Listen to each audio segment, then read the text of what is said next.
Michelle Malkin's with us right now. Michelle, were you offended by Delphi's lacrosse choice? No, I was not, and I think that unfortunately the officials there did not follow the rule. Never apologize. I mean, apologizing for being patriotic and supporting our president, really? Yeah. This is why the higher education bubble is bursting. I mean, would you be offended if you found out some Chicago college was using President Obama's inspiring words to open up, if that's their choice?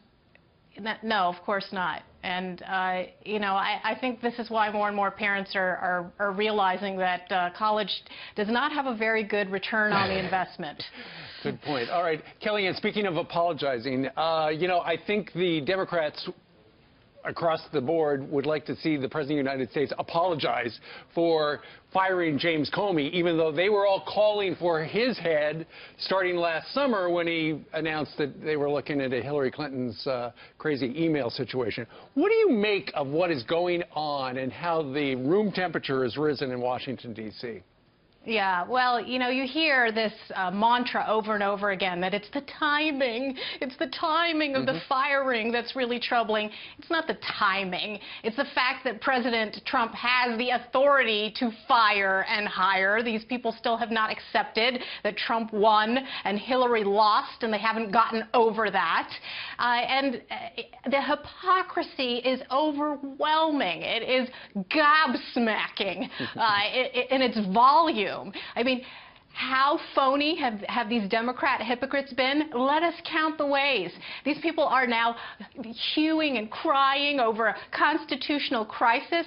Constitutional crisis? Where was their concern over the Constitution when you had President Obama usurping and having an imperial presidency every day for the last 8 years of his presidency? Where are these people? Where's the concern for the constitutional rights of the First Amendment rights of journalists who dare to question him, the Second Amendment rights of law-abiding gun owners in this country, the Fourth Amendment rights of conservatives who had their IRS records plundered as part of a political witch hunt?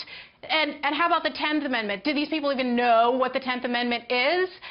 Constitutional crisis. And then you have Maxine Waters with her head-spinning justification for why she would have supported a Comey firing if Hillary had been in place. But Trump, now, it is the apocalypse. That is confusing. No kidding. And she was did an interview at the network, and the questioner kept saying over and over again, but you called for him to be fired. What's the difference now? Why are you upset that he was fired? And essentially she had no answer. But she was honest the day before when she said, so far from what she's seen, there's been no proof of collusion between the Russians and the president. No one has said there's any type of collusion, but yet it seems to be the theme. He's hiding something. He was getting too close. That's why he got fired. Yeah, that's right. And, of course, you have this continued stew of tinfoil paranoia from the media plying that line. And it's enough. Enough already, you know, from the people who are always crying about the lack of bipartisanship and cooperation, and we need to, you know, have the olive branch and accept the results of the election. And it is months and months later, and they're still doubling down. I'm sick of it. I know your viewers are sick of it, too. Kellyanne Conway said, she was talking about the hypocrisy, how 1 minute the Democrats like Comey, then they don't like him, and then they like him now that he's fired. And then you had Governor Huckabee's daughter, who's the deputy spokesperson for the White House. She was saying that she was shocked that Democrats were so upset because this is exactly what the Democrats were calling for. Yes, and I'm so glad that she called out that hypocrisy, but mostly, of course, that it's Donald Trump himself who is calling these people out and fighting back. This is why he was elected to office, to drain the swamp, and the swamp is you know, as hysterical as ever, that he's putting his imprint on Washington, D.C. But, Michelle, do you think the president's got to do a better job communicating whatever his decision is? A stronger, more people or whatever it is to get ahead of the messaging? He had a tower around the block from Madison Avenue. He knows the value of communicating the message. You think they could do a better job at that?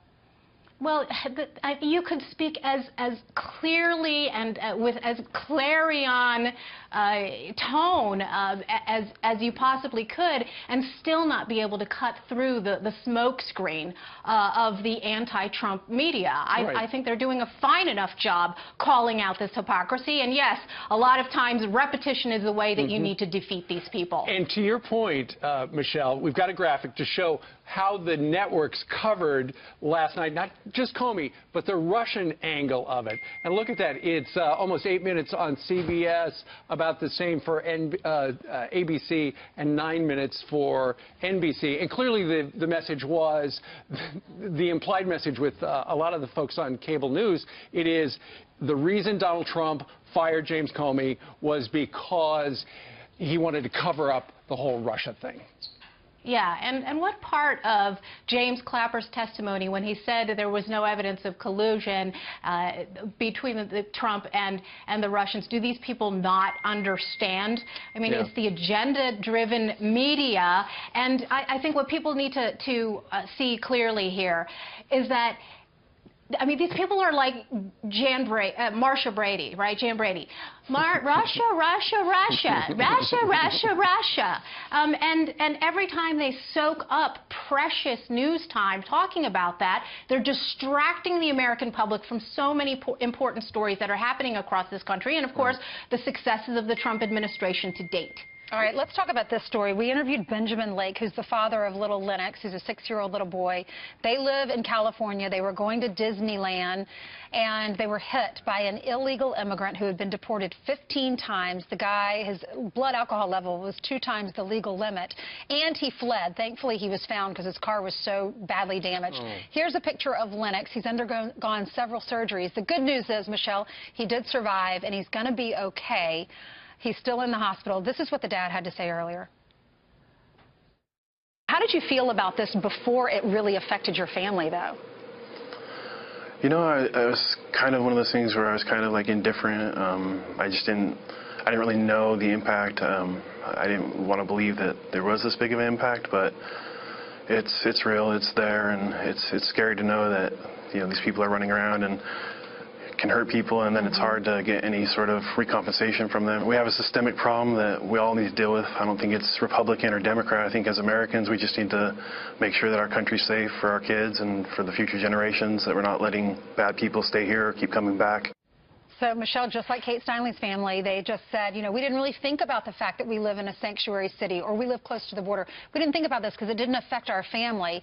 And then now they're experiencing it firsthand, a father's worst nightmare. Yes, and that father was so incredibly articulate, given the tragedy and the shock that I would be in if it happened to one of my children. And he was able to express so clearly and distill the core issue here with regard to immigration enforcement.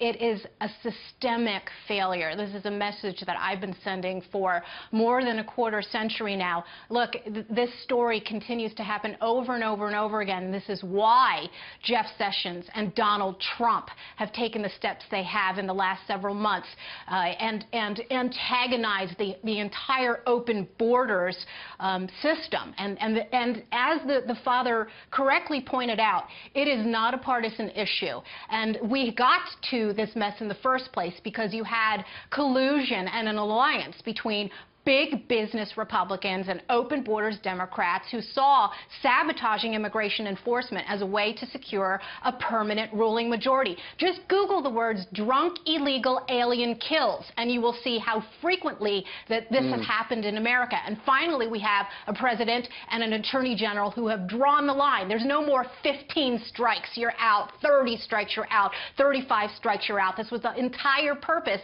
of removing the open borders prosecutorial discretion that was inistituted under the Obama administration that helped enable this crisis. This is truly a crisis. He's brave to come out and talk about it, and our viewers are so compassionate. The GoFundMe page now is up to $35,000. It was $21,000 when we did the interview, what, 40 minutes ago.